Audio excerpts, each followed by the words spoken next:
Channel और मैं आज आप सभी के साथ आलू और साबूदाना की टिक्की की रेसिपी शेयर करूंगी। तो चलिए शुरू करते हैं आज का वीडियो। तो चलिए देखते हैं इस रेसिपी को बनाने के लिए क्या क्या इंग्रेडिएंट लगता है। तो सबसे पहले लगेगा साबूदाना, जिसको मैंने 10 to 15 मिनट्स के लिए नॉर्मल पानी में सोक करके रखा हुआ था, फिर मैंने उसे छान लिया है। बॉयल्ड आलू लगेगा और कुछ मसाले लगेंगे जैसे कि लाल मिर्च पाउडर, नमक, हल्दी पाउडर, और मैंने यहाँ पे ऑप्शनल रखा है चिकन मसाला टेस्ट के लिए। अगर आप फास्ट के दिन में बना रहे हैं ये आलू टिक्की, आलू साबूदाना टिक्की, तो इसमें चिकन मसाला नहीं डालें। और बस मैंने इसे ऑप्शनल के लिए रखा था कि इससे टेस्ट अच्छा लगता है, इसीलिए आप नहीं भी डाल सकते हैं।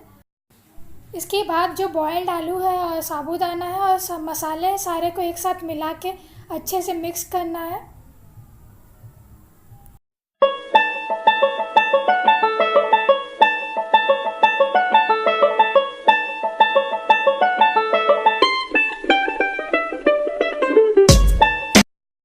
जैसे कि आप लोग देख सकते हैं कि ये अच्छे से मिक्स हो गया है, तो अब मैं इसे थोड़ा थोड़ा लेके इससे टिक्की बनाऊंगी।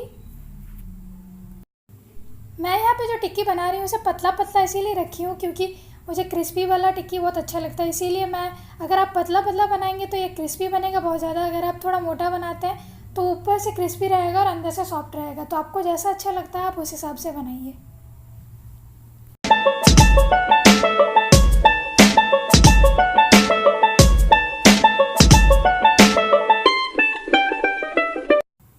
टिक्की बन के तैयार है, तो चलिए इसे फ्राई कर लेते हैं।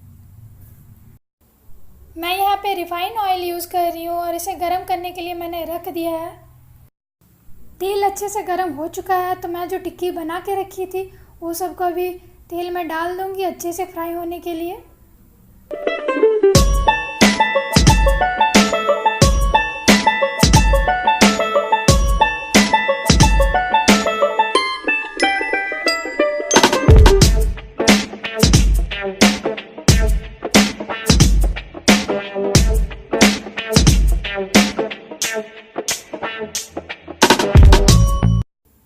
इसे दोनों तरफ से अच्छे से पलट के फ्राई करना है।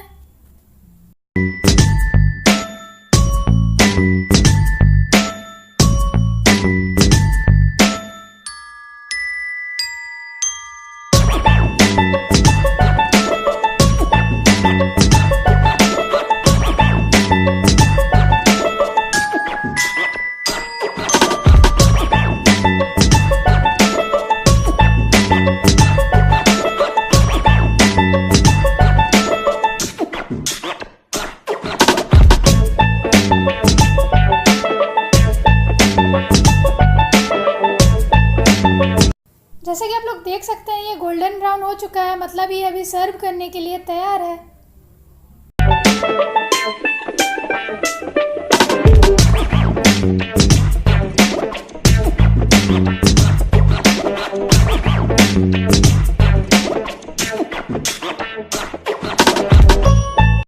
और हमारा क्रिस्पी टिक्की बन के तैयार है। आपको मैं अभी तोड़ के दिखा दूंगी। और अगर आपको ये वीडियो अच्छा लगा हो तो प्लीज़ लाइक कर दीजिएगा, शेयर कर दीजिएगा और सब्सक्राइब भी कर दीजिएगा। अगर आपको फ्यूचर में कोई और रेसिपी वीडियो देखना है तो कमेंट करके बताइएगा।